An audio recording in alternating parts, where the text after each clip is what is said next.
गया तो आज से रविदास का भजन भाव समाप्त। रविदास जूता सिलेंगे, भजन भाव नहीं करेंगे। अगर आपके बुलाने से ठाकुर जी आपके पक्ष में नहीं गया तब आप क्या करेंगे? तो पंडा पुजारी कहा कि ठीक है, अगर मेरे बुलाने से मेरे तरफ ठाकुर जी नहीं आया तो रविदास जी के वचन को हम लोग मान करके चलेंगे, इनको अपना आदर्श मान लेंगे। ठीक है। तो रविदास जी जो ठाकुर जी की मूर्ति रखते थे, छोटा सा मूर्ति, राजा उनसे वो मूर्ति लेकर के बीच में रख दिया, बीच सभा में। एक तरफ रविदास जी, एक तरफ सारे विद्वान पंडित पुजारी। अब वो सब बड़े बड़े मंत्र के उच्चारण करते हैं, श्रुति श्लोक के उच्चारण करते हैं। करते करते करते करते सुबह से शाम हो गया, पील भर भी ठाकुर जी नहीं हिला। हार स्वीकार किया, सब सारे पंडा पुजारी हार गए। रविदास जी, अब इनकी बारी आई। रविदास जी तो मंत्र उंत्र जानते नहीं थे, क्योंकि शुरू में आपसे निवेदन किया था कि बचपने से ही बाबा बैरागी के तरह बात करते थे, तो बचपने में इनका विवाह कर दिया गया। पढ़ाई लिखाई तो हुआ नहीं, सिर्फ अंदर में जो चेतना है, दिव्य चेतना के बल पर ये ऐसे ऐसे बात करते हैं। तो ये रविदास जी हाथ जोड़ लिए और राजा से कहे कि राजा साहब, हमको तो ये मंत्र उंत्र आता नहीं है, हम तो एकाध भजन जानते हैं, तो एकाध लाइन वही भजन सुनाते हैं। अगर ठाकुर जी हम में सच्चाई देखेंगे तो आ जाएंगे, फैसला आप करेंगे।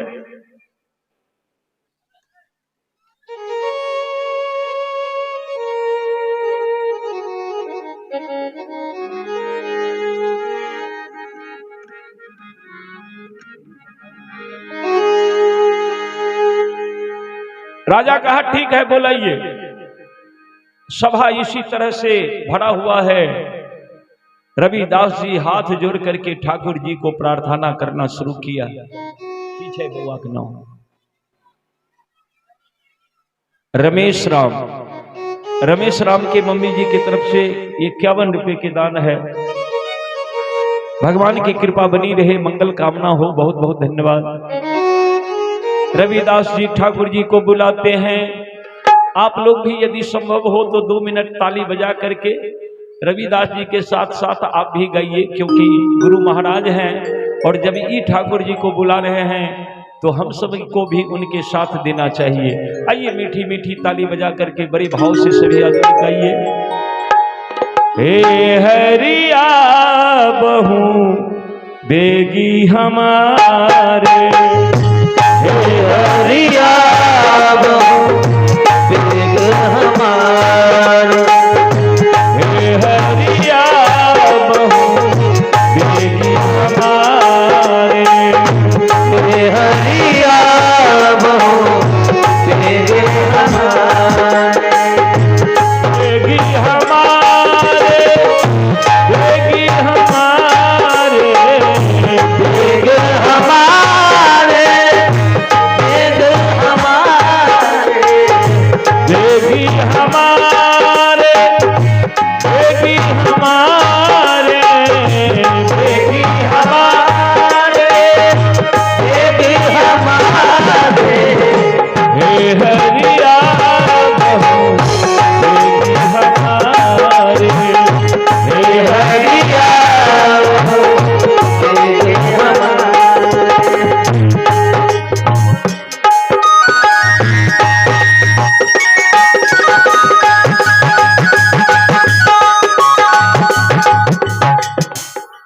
और आप हैं पवन कुमार के मम्मी जी।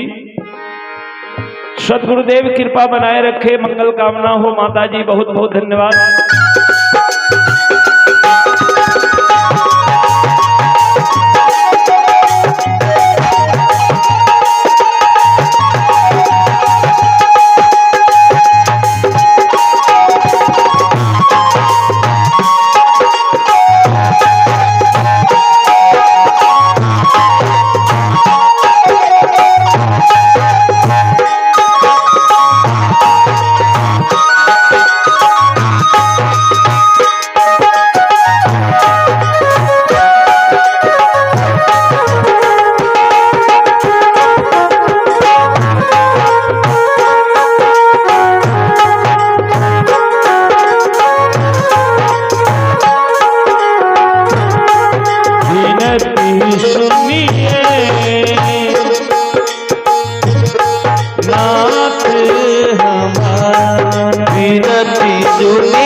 हमारी विनती सुनिए नाथ हमारी हृदय हरि हृदय बिहारी हृदय हरि हृदय बिहारी मोहन पिता परधारी विनती सुनिए नाथ हमारी विनती सुनिए नाथ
गजराज मुबारे हे हरिया देवी हमारे हे हरिया देवी हमारे हे हरिया बहु देवी हमारे हे हरिया बहु देवी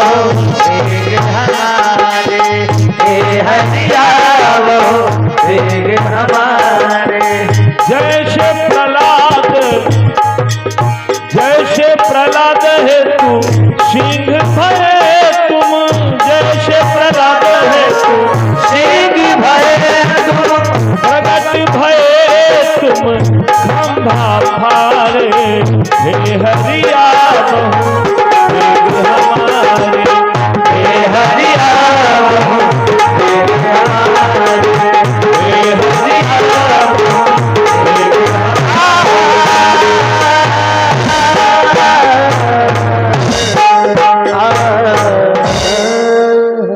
रविदास जी आंख बंद किए, आंख बंद करके अंदर में प्रभु को दर्शन करते हुए सामने में जो मूर्ति रखे हैं ठाकुर जी से प्रार्थना किए हे हरिया बहु बेग हमारे। कैसे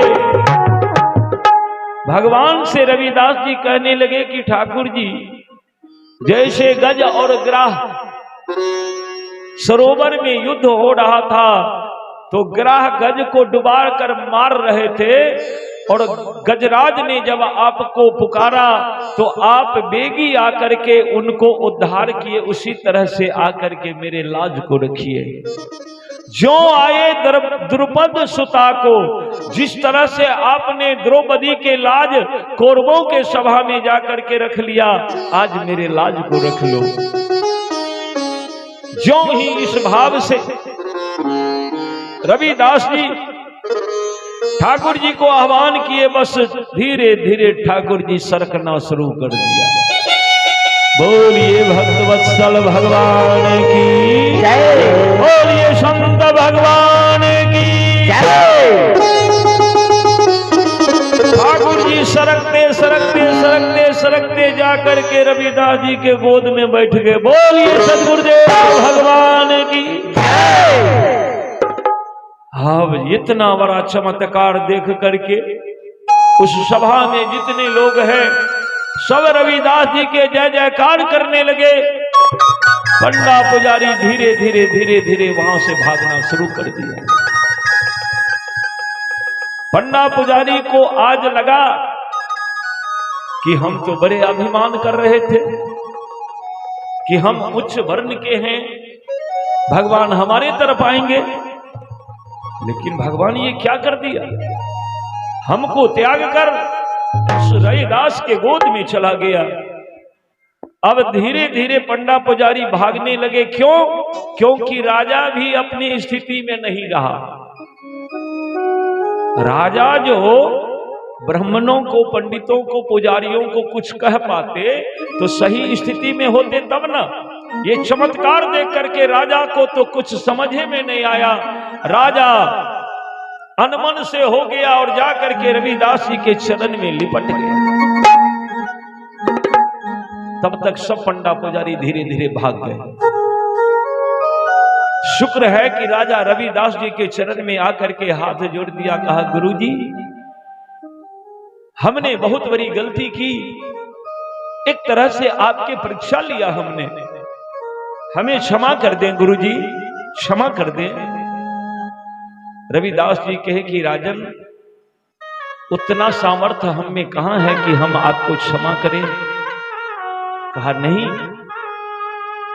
आप भगवान के सच्चे भक्त हैं, आज मैंने प्रत्यक्ष में देख लिया, अब आपको कुछ कहने की जरूरत नहीं।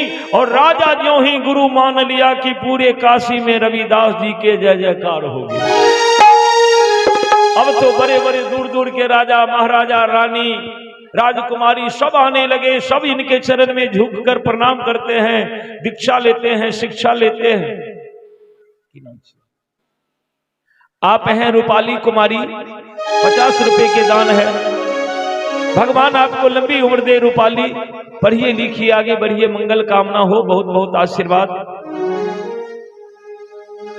सज्जनों, एक दिन रविदास जी तो जूता सिलना छोड़ते नहीं, तो इसी चौराहे पर ये जूता सिल रहे थे। राजा को आनंद आ गया कि चलना चाहिए गुरुजी से मिलने के लिए। राजा क्या किया, आ गए रविदास जी के दुकान पर, और दुकान पर गए तो रविदास जी उठकर स्वागत किए, आइए राजन, आपने कैसे कष्ट कर लिया, हमें बुला लिया होता। कहा नहीं,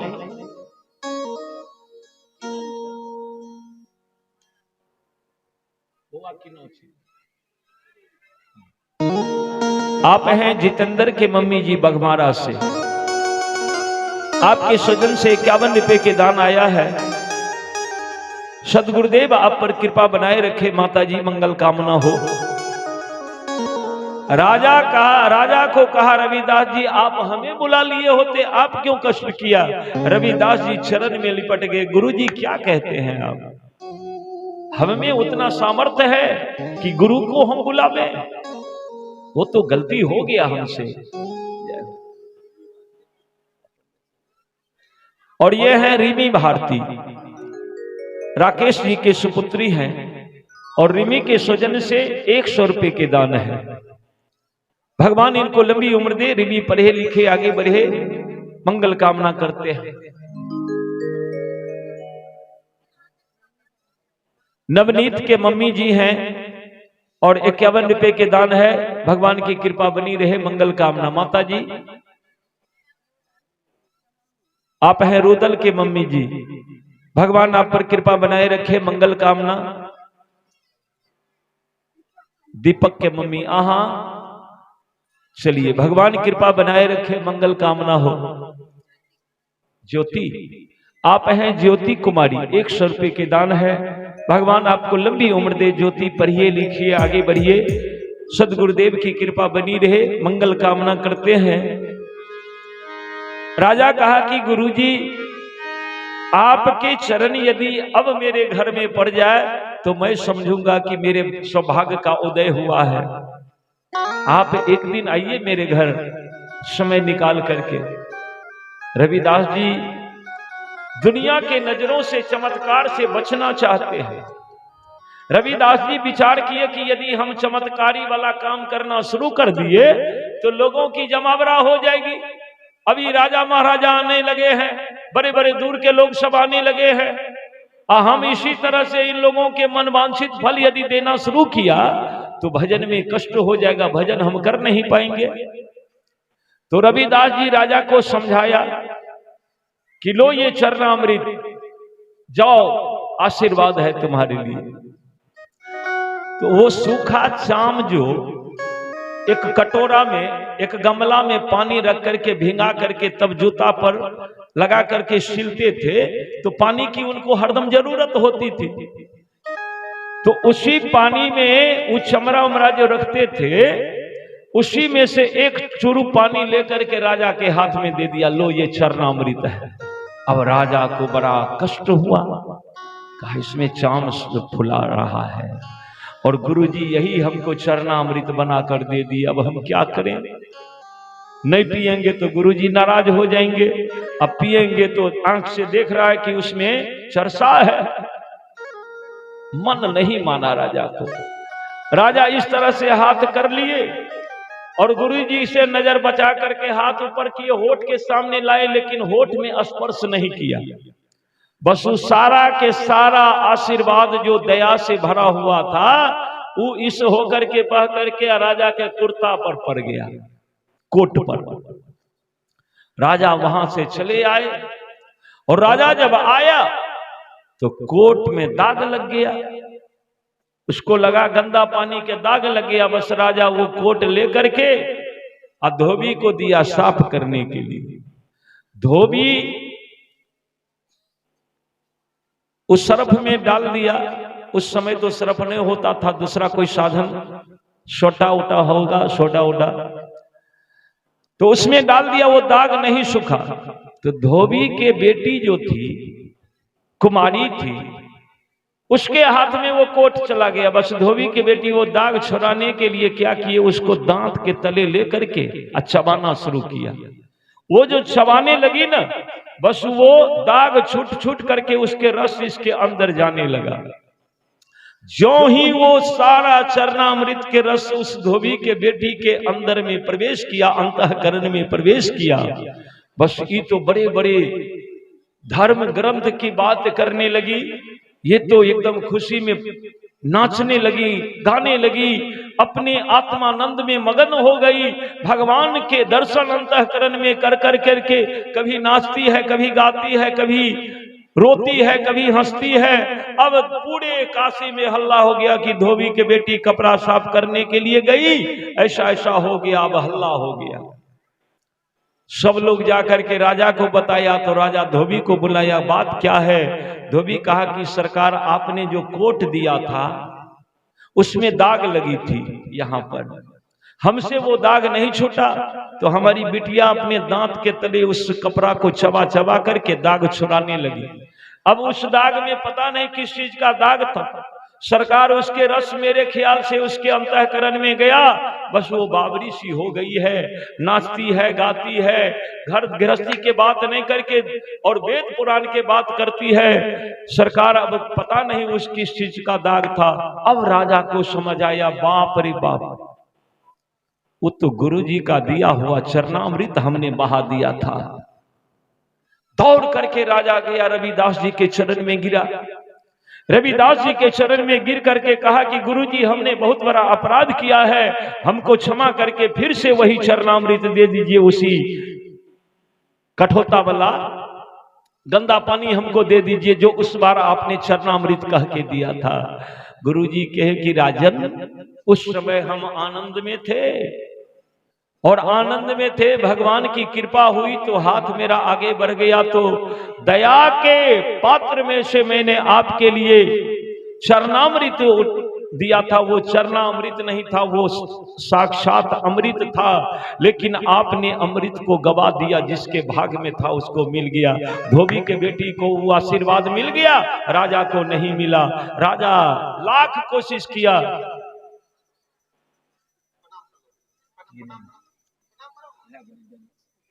की नाम छे। और ये बउआ है प्रत्यांश राज। प्रत्यांश राज के स्वजन से 101 रुपए के दान आया है। भगवान इनको लंबी उम्र दे। बउआ प्रत्यांश राज पढ़े लिखे आगे बढ़े, अपने मम्मी पापा के नाम रोशन करे, मंगल कामना करते हैं। सदगुरु की कृपा बनी रहे। बहुत बहुत आशीर्वाद बउआ के लिए। सज्जनों, रविदास जी के चरित्र यदि आप लोग सुनेंगे तो 7 दिन यदि पूरा कहते रह जाएंगे 9 बजे से 6 बजे शाम तक, तब 7 दिन में जाकर के इनके कथा पूरी होगी। इतना बहुत बड़ा कथा है। तो समय उतना तो है नहीं, तो मुख्य बात मैं आपको बता दिया। और ये भी बताते चलूं कि मीराबाई के नाम आप लोग सुने होंगे। मीराबाई के नाम सुन लिए इन कथा कोई आदमी? अच्छा, के सुन लिए? तनी हाथ उठे बैठे। मीराबाई के बस गिने चुने 2 आदमी। मीराबाई का कथा आप लोग नहीं सुने हैं? राणा ने विष दिया, मानो अमृत पिया। ये भजन तो सुने होंगे। अनूप जलोटा जी के ये प्रसिद्ध भजन है। राणा उनके ससुर थे और मीराबाई जी कौन थी? राज परिवार के पुतहु थी। और मीराबाई रविदास जी के शिष्या बनी। और रविदास जी के कृपा है कि मीराबाई को कृष्ण कलयुग में प्राप्त हो गया। बोलिए भक्त वत्सल भगवान की जय। इतनी बड़ी महिमा है रविदास जी की। तो कथा तो बहुत लंबी है, पर आइए समय को देखते हुए हम अपने नवयुवक सब के लिए थोड़ा अब समय अमित कुमार को भी देंगे। और इस समय के अनुकूल हमारे नवयुवक सब के लिए एकाध भजन रखेंगे।